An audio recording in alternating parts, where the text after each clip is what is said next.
Welcome, everyone, to Vipod.ai. I'm your host, Mike, and joining me today to navigate our latest exploration is our resident expert, Susan. Hi, everyone. I am super excited to be here and dig into this. Yeah, we have a truly fascinating discussion lined up for you today. But first, a quick word. You can sponsor this podcast for just $25. Your message will be featured across major platforms like Apple Podcasts, Amazon Music, Spotify, and more. If you're interested, visit vpod.ai to get started today. Such a great deal, honestly. All right. Okay. So usually the winner of a war is the one with the biggest guns or, the smartest code. But today we're looking at how a nation with objectively inferior hacking tools is somehow winning a global cyber conflict. Yeah, simply by hacking our imaginations, really. Exactly. So, okay, let's unpack this because our traditional understanding of a cyber war is basically, well, it's a high-tech arms race. Oh, absolutely. We picture these like rooms full of elite programmers staring at green code on black screens, finding microscopic flaws in a system and just exploiting them. Yeah, like something straight out of a Hollywood movie. Right. And we assume the player with the most technologically advanced weapons, the best coders, the most sophisticated malware, that player automatically dominates the battlefield. Which, that is a perfectly logical assumption, right? Especially based on the history of kinetic warfare. Because the biggest missile usually wins. Exactly. The biggest missile wins. And when we look at a major global player, like Russia, for example, their strategy totally aligns with that traditional assumption. Right. They go for the heavy tech. They do. They utilize what the industry calls APTs. Oh, right. Advanced Persistent Threat Groups. Yes, Advanced Persistent Threat Groups. And these are essentially massive state-funded teams of hackers.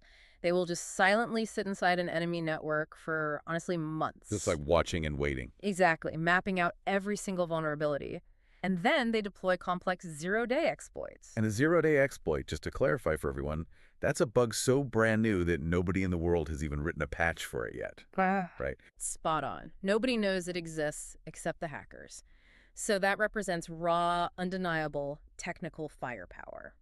But when we look at Iran's nation-state hacking capabilities, Yeah. they really don't quite compare on that purely technical level, do they? No, they don't. They aren't throwing around the same massive volume of complex zero-day exploits. Right. Or maintaining that same level of silent, deep network persistence like the Russian APTs do. So based on the traditional scorecard, they look like a lesser power in this digital arena. They really do. Yet they're achieving something entirely different and honestly wildly effective. What's fascinating here is that in their operations, the actual technical execution is taking a backseat. Yeah, a complete backseat to the perception of the threat. Right. There is this brilliant insight regarding this shift from a threat intelligence expert, Yelisi Boslavsky. He's the co-founder of RedSense. Oh, yeah. RedSense does some great Right. analysis. They do. And he highlights this glaring paradox in modern geopolitics. Despite having technically lesser cyber capabilities, Iran has achieved this profound political impact with its cyber operations. A huge psychological leverage. Exactly, a level of psychological leverage that Russia has struggled to attain even during its years-long active war with Ukraine. But a bluff only works until someone calls it. Right. I am honestly struggling to wrap my head around how this is a sustainable geopolitical strategy. Like, if a hospital or a power grid or a major financial institution realizes their systems aren't actually destroyed, doesn't the Iranian threat just, instantly evaporate? You would think so, yeah. Because you can't just talk a server into shutting down. How do you cause a massive political earthquake with tools that belong in the minor leagues? Well, you achieve it through a doctrine called threat projection. Threat projection. Okay. Yeah. Bohuslavsky notes that for these actors, projecting the illusion of a massive threat has become significantly more important than actually executing one. Let's walk through the mechanics of a real-world example. There was an incident involving the American medical technology firm Stryker. Oh, I remember hearing something about this. Yeah, so a disruption occurred. Perhaps a low-level server went offline, or maybe it was a basic denial-of-service attack that temporarily slowed down network traffic. So basically a nuisance. Exactly, a nuisance. It was fundamentally manageable on a technical level. Yeah. The IT team could handle it. So a minor technical event happens. How does that translate into massive political impact? Well, the disruption itself is just the staging ground. Okay. What followed was a highly coordinated campaign by pro-Tehran hacktivist groups. They immediately took to the dark web, public forums, social media everywhere, Just blasting it out. blasting it. And they didn't just claim a minor disruption, they released a torrent of completely unverified, incredibly boastful claims. Oh, so they exaggerated it. Wildly exaggerated. They Hmm. painted a picture of total network domination. They wanted the target, the media, the public. They wanted everyone to believe they had root access to critical infrastructure. Like they were lurking behind every digital corner. Yes, capable of bringing the entire corporate system down at a moment's notice. Here's where it gets really interesting, though. Because the actual reality of the code no longer matters at that point, does it? Not at all. It's totally irrelevant. Right, because once the media picks up those boastful claims, the narrative just takes on a life of its own. It spirals completely out of control. The company's stock price starts to wobble. The board of directors begins to panic. Yeah, they're suddenly spending millions of dollars on emergency incident response. And not because the servers are actually melting down. Exactly, but because the public believes they might. They are hacking the human reaction to the event rather than the network itself. That is just wild. It is. And this strategy, what Bohuslavsky calls the weaponization of false truths, it's something we've actually seen perfected in the criminal underworld. Oh, really? Like where? The parallel to the ransomware realm is undeniable. Look at the operational model of infamous ransomware syndicates, like Lockbit, for example. Oh, yeah, Lockbit. They are notorious. Let's explore that boardroom panic scenario, actually, because it perfectly illustrates the mechanism here. Let's do it. So a ransomware group might penetrate a corporate network, right? But perhaps they only manage to encrypt a handful of relatively unimportant, isolated HR servers. Just low-level stuff, nothing critical. Right. But instead of admitting a minor victory, they instantly go to their public leak sites and declare they possess the company's crown jewels. They claim they have everything. Everything. The proprietary source code, the CEO's private emails, all the sensitive client financial data. And then they introduce asymmetrical time pressure. The countdown clock. Yes, the dreaded countdown clock. They give the corporate board 48 hours to pay a multi-million-dollar ransom. But the company's internal IT team, they might need 2 weeks to definitively prove exactly what data was or wasn't taken. And the board doesn't have 2 weeks. No, they don't.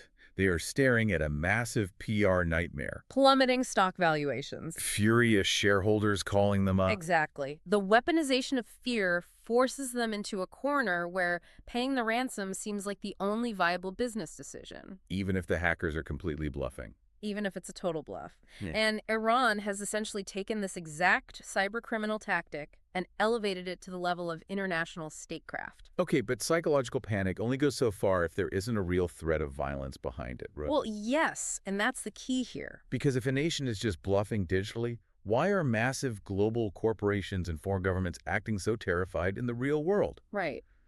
Let's look at the physical consequences of this strategy. How does an online boast turn into a physical kinetic crisis? Because in this modern landscape, cyber operations do not exist in a vacuum. They aren't just lines of code anymore. No, they remain inextricably tied to kinetic physical attacks. So real-world violence. Exactly. The digital threat projection is specifically anchored by real-world violence. While they are projecting this massive, omnipresent digital threat online, The bluffs and the boasts. right, they are simultaneously executing highly precise physical attacks using drones and missiles Really? Where is this happening? against critical infrastructure in U.S. allied Gulf states. So we're talking about actual explosions at high-value targets. We are talking about physical strikes targeting data centers, oil and gas refineries, luxury hotels, international airports. Wow. That is terrifying. It is. And on their own, these physical attacks are obviously alarming, but when you fuse them with the weaponization of false truths we just discussed, The psychological impact just multiplies exponentially. it goes through the roof. It creates an atmosphere of total vulnerability. The adversary feels like they are under siege from all sides, both visible and invisible. I want to frame this with an analogy to really capture the psychology at play here. Go for it. It's like, imagine you are walking through a dark alley, Okay, spooky alley, got it. right? And suddenly you see a red laser dot appear squarely on your chest. Oh, gosh. You have absolutely no idea if it's just some neighborhood kid playing a prank with a $10 laser pointer, or if that laser is attached to a highly sophisticated military-grade sniper rifle. That is a brilliant way to put it. You don't know the technical capability behind the light. Exactly. But because the stakes are literally your life, you aren't going to just stand there and risk finding out. No, you're going to dive for cover. You dive behind a dumpster. You change your behavior instantly. And that behavioral alteration is the ultimate geopolitical victory. Getting the enemy to jump behind the dumpster. Exactly. The threat projection is forcing the enemy to concede ground without a prolonged military engagement. We see this exact dynamic dictating global economics right now in the Strait of Hormuz. Oh, that's a huge flashpoint. It is. The brinkmanship there relies heavily on this fusion of kinetic unpredictability and massive digital boasting. Let's walk through how that actually disrupts global trade step by step. So, a pro-Tehran hacktivist group posts a completely fabricated claim that they have compromised maritime navigation systems in the region. Right, a pure digital bluff. And that single dark web post makes its way to the desk of a risk assessment analyst at a major shipping conglomerate in London. The analyst reads the digital boast, and then they look at the very real drone strikes hitting oil refineries just a few hundred miles away. So they see the laser pointer and they remember the actual explosions from last week. Exactly. And the thing is, we don't actually know how strong the Iranian kinetic threat is against those specific cargo ships in the Strait of Hormuz. Right, is a giant unknown. We don't know their exact capabilities, their inventory of anti-ship missiles, or their true willingness to escalate a global war. But we don't know because no one wants to test it. No one wants to be the guinea pig. The shipping CEO gets the risk assessment brief. They look at that laser pointer on their chest. And they decide they are absolutely unwilling to send a crew of sailors through that strait just to see if a drone hits them. So the risk compliance department steps in and forces them to reroute a multi-million-dollar cargo ship entirely around the continent of Africa. Which is incredibly expensive and slow. But the threat projection achieves the geopolitical goal. It restricts enemy movement. It causes massive economic friction. Skyrockets global insurance premiums. Snarls international supply chains. And it accomplishes all of this while keeping their actual technical and military capabilities completely shrouded in mystery. It is the purest form of asymmetrical leverage. It really is. It's incredible. I mean, you don't need the biggest navy in the world if you can simply convince everyone that the water itself is rigged to explode. That's a great way to put it. But this brings up a crucial question about the future of this conflict. Because currently, the geopolitical reality involves the U.S. Navy heavily patrolling the region. Yes, there is a massive naval presence. We are looking at situations involving temporary ceasefires, and there is significant diplomatic motion attempting to turn those pauses into formal peace treaties. Which is obviously what everyone hopes for. Right. But when the physical guns eventually stop firing, what happens to this dynamic? If we connect this to the bigger picture, a peace treaty fundamentally alters the rules of engagement for kinetic weapons. For the physical stuff. Right. If a formal agreement is signed, those physical drone strikes and missile attacks against refineries and airports, they must cease immediately. If they don't, the treaty is broken. And it's an immediate return to open international armed conflict. The military hardware goes back into the silos. But cyber operations don't abide by those same traditional borders or rules of engagement. They absolutely do not. Attributing a cyber attack to a specific nation-state is notoriously difficult, right? It's incredibly murky, and the international laws governing digital warfare are just vastly underdeveloped compared to the laws about, dropping a bomb. That is the critical loophole here. As Bohuslavsky warns, if a peace treaty happens, that is exactly where cyber shines. Oh, wow. Because they can keep doing it. Exactly. Tehran can ground the physical drones to strictly comply with the military terms of the treaty. They completely avoid a conventional war. But they can continue to heavily wield these purely cyber operations. You can maintain that massive threat projection, keep the anxiety of corporate boards incredibly high. And continue to extract a major political toll without ever technically violating the kinetic terms of the peace agreement. So what does this all mean? Right, where do we go from here? Yeah, if we're moving into an era where this psychological warfare becomes the dominant tactic, how do we actually defend against it? It's a tough question. Because buying a more expensive corporate firewall or upgrading antivirus software won't cure a psychological panic. No, it won't do a thing for public perception. You can't patch human fear with a software update. How do we fight an enemy whose primary weapon is a projected illusion? You fight an illusion by systematically removing the shadows where these false truths breed. Okay, tell me more about that. The most potent, effective defense against threat projection isn't a piece of military technology. It is radical, uncompromising transparency. Let's look at another analogy to break that I down. love your analogies. Let's hear it. It's like walking through a haunted house. Okay. The terror in a haunted house relies entirely on the darkness and your own imagination, right? Absolutely. You hear a loud crash in the next room, and your mind immediately projects a terrifying monster waiting for you. Your brain fills in the gaps with the worst case scenario. The fear is real, and it is paralyzing. But if you just reach out and flip on the overhead fluorescent lights, You see, it's just a broken speaker that fell off a shelf. exactly, the threat projection immediately vanishes. Transparency is the light switch. That is perfectly stated. The mechanics of that transparency, though, require a fundamental shift in how institutions handle digital breaches. Because historically, they haven't been great at this, have they? No, they've been terrible at it. Historically, when a massive corporation or a government agency experiences an intrusion, the instinct is to hide it. Protect the PR at all costs. Right. They use vague corporate jargon, they downplay the event out of embarrassment, or they just stay entirely silent to protect stock prices. But that silence creates the exact shadows the adversary needs to project their massive fake monster. Precisely. When an actor relies on the weaponization of false truths, claiming they have access to your entire network when they honestly only breached one minor server, The only way to defang that threat is to speak up. you have to immediately, publicly, and accurately state what actually happened.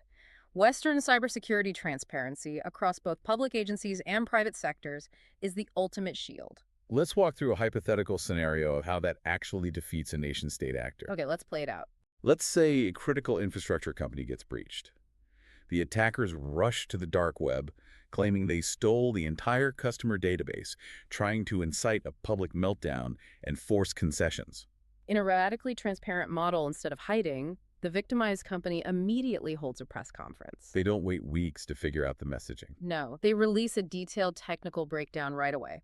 They publish the forensic logs. Oh, so they show the receipt. They show the receipts. They state clearly, we experienced an intrusion. The attackers accessed a single, isolated legacy server containing public press releases. No customer data, financial records, or critical operational controls were touched. Here is the undeniable mathematical proof. Wow. That immediately shatters the aura of invincibility. It calls the bluff by showing everyone the cards. Suddenly, the fearsome, omnipotent cyber threat looks weak and desperate. Their leverage evaporates completely because the public panic is neutralized by facts. It destroys the political impact of the operation Completely. And intelligence sharing is a vital component of this, too. between companies. Yes, when private companies share detailed threat intelligence with each other and with government agencies, we build a collective, illuminated understanding of the actual threat landscape. We turn on all the lights in the haunted house. Exactly. The key to surviving this post-kinetic future, where cyber operations serve as the primary tool of political coercion, is refusing to play their psychological game. Don't let them hack the human reaction. Right. When we aggressively expose the weaponized false truths, we take away the only real weapon they have. And this brings the entire exploration directly back to you, the listener. Because this isn't just about massive corporations. No, it's not. While we've been discussing global trade routes and nation-state conflicts, we are all living in an era of unprecedented information overload. Bad actors are utilizing this exact same tactic of threat projection in our daily digital lives. The psychological mechanisms are identical, whether the target is a multinational shipping conglomerate or just an individual checking their email on a Tuesday. Think about the phishing emails sitting in your inbox right now. They claim your bank account has been completely drained or your social security number is compromised, Right, and what's the goal? The entire goal is to trigger a blinding panic. forcing you to click a malicious link before your logical brain can assess the actual technical reality of the situation. They want you to react to the laser pointer on your chest without questioning who is holding it. Exactly. Or think about the rumors that spread like wildfire on social media after a corporate data breach. The claims of what was stolen are almost always 10 times worse than the forensic reality. Or consider coordinated disinformation campaigns during elections or public health crises. Oh, yeah. Those are brutal. They're specifically designed to make you feel like society is collapsing, projecting a massive, omnipresent threat to bypass your logic and target your fear. So our best personal defense against this manipulation is exactly the same as the geopolitical defense. Radical transparency and critical thinking. When you see a terrifying claim online, take a breath. Ask yourself, where is the undeniable proof? Who is making this claim? And what do they stand to gain by me panicking? We essentially have to become our own intelligence analysts. We really do. It requires a fundamental shift in how we process digital information. We can no longer afford to take terrifying digital claims at face value. Absolutely. Well, before we wrap up today's analysis, I want to hand it over for one final thought. Sure. We've covered incredible ground today, from the psychological tactics of ransomware gangs to the economic fallout in the Strait of Hormuz. What is the one lingering question you want the listener to really chew on after they finish this episode?